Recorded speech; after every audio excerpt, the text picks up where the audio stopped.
How y'all doing today? My name's Ayin, and today's topic of discussion is going to be there's always next time. There's always next time. Today I'm talking to you from the standpoint of at work. Again, there's always next time. I'm talking to you from the standpoint of trying to alleviate stress. Sometimes we get caught up with work to where we take it really, really personal. And to a degree, that's good because you're really taking ownership of your job, what needs to get done, and that's awesome. I've been at plenty of jobs. I've done jobs to where you really just embraced your workload and just almost really wanted to kind of take it home with you because you just wanted to get it done. But you can't do this. You can't do that at every job. You can't do that all the time. You have to have boundaries with the job and yourself. You got to know where it ends and you begin.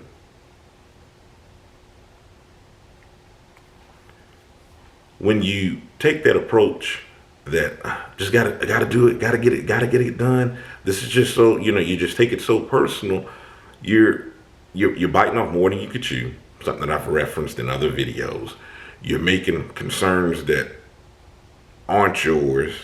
You're taking on more than you should. You're being concerned with more than you really should be concerned about. And the reason why I'm saying this, if you come to work, we're just going to give the example, your typical 8-hour day or 8.5, whatever the case may be. You come to work, you're on time, you do what you're supposed to do. You've been productive all day and you didn't finish the task. There's always next time, right? You can either wait till the next day, or if somebody's coming in behind you on that shift, or it's somebody else that you're passing the ball to, make sure you've done everything that you're supposed to have done, and then the next person to pick it up. Or you'll come back and you'll finish it. Leave that work day there at work. Don't take it home. Don't try to do things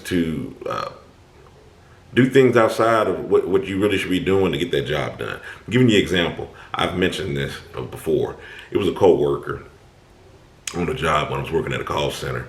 We had to do what we had to do. We had to process mail. So when they sent a bill out, if the bill had come back to us for an invalid address or whatnot, our job was to go in the system, suspend it, send them a warning, letting them know that their services are going to be suspended. Well, with this job, you had a certain amount of pieces of mail that you had to do hourly, and we knew what was expected of us, and we knew what we needed to do to meet this quota on the job, and not be harassed. They hired some new members to the team. This young lady, she comes on here. She's working through her 15-minute breaks. She's working through her lunch. And it came a time where they were wanting to put people back on the phones. They were looking to kind of gather other employees from departments to put them back on the phone. And one of the suggestions that was made by some of the employees were, why don't you take the lowest people on the totem pole who aren't, hitting this quota, put them back on the phone. And I was relatively new to the department, so I'm still trying to, kind of get my marbles about me. But what I'm saying, new to the department, because it was me, I think it was like me and maybe two others. We were the newest members on the team. The other people had done the job for years. So I think maybe we were only doing it for like a year or two. I don't remember. But these other people that were even newer, which I think was on like one or two of them, the one was the one that was working through 15-minute breaks, working through lunch, and she was getting these astronomical numbers up on here, which were just like, man, how is she doing this? And, then it was brought to our attention, hey, look, she's working through breaks and lunch. And we, started to take notice. We're like, man, yeah, she is. Long story short, we got booted off the project or out of that job position, and we got put back up on the phones. Now, setting that incident aside, there's other instances I know of people doing things at the jobs like that, working off the clock to get things done. You got to ask yourself, when you're doing that, you're making those type of you're making those type of adjustments to get the job done. Then they expect that all the time. You're really sinking yourself deeper into the job. You're not helping yourself out by trying to meet that deadline by working off the clock, working through a break or a lunch. Because the more that you do that, the more it's expected. Then what? What happens to where, okay, well, you got it done last time. Them not knowing, hey, look, you worked through a break or a lunch to get that job done. Here's a little bit more. Now what are you going to do? You're going to work through your break, your lunch, and maybe stay an hour later? Then if you're caught and then have to answer for it, either you could get fired and I know in a lot of cases, the employer may turn a different way because they don't care how you get the job done. They want you to get the job done. But I'm just saying, you're setting yourself up for downfall. Me, one of the things that I've learned, I've never done anything off the clock or work through breaks and lunches. Because the way that I feel, I'm just like, look, it don't get done. It just doesn't get done because you're not, paying me for that. And my rationale behind it is, hey, you can recognize enough times that it's not getting done in this amount of time that I'm working. You know that I'm a good worker. I come here, I do what I'm supposed to do. I'm not,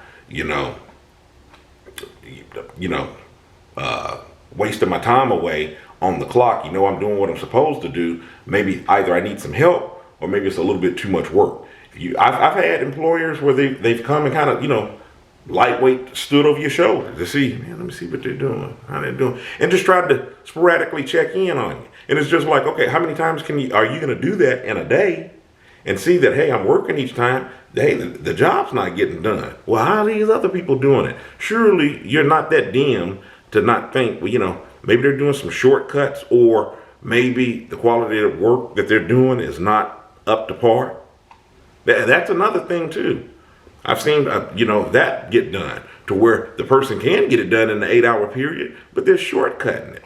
They're doing all type of things that they're not supposed to. The quality's not there. They make the company liable by taking these shortcuts and whatnot. So, back to the title of this video, there's always next time.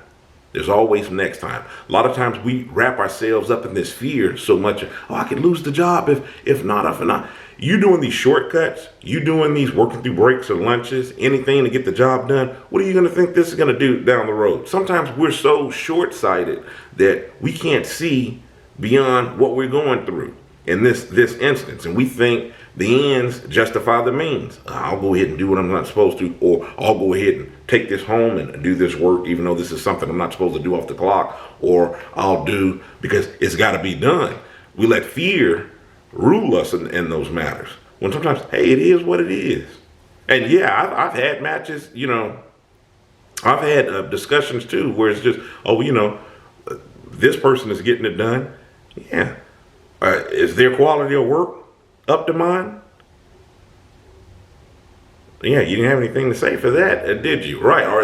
Is their accuracy as good as mine for the time that I'm just like work? I don't know what they're doing. I'm not trying to throw them up under the bus, but I know that I'm doing what I'm supposed to do. So there's always next time. We don't get it completed today, there's always next time. That's the reason why I stopped to make this video. Okay? My name's Ayin. In the meantime, stay encouraged, avoid being discouraged. Check out my book, The Arithmetic of Family Communication. I'll leave a link in the description box. You can get the book on Amazon. You can get it in a paperback or ebook copy. Okay? Till next time, have a good one.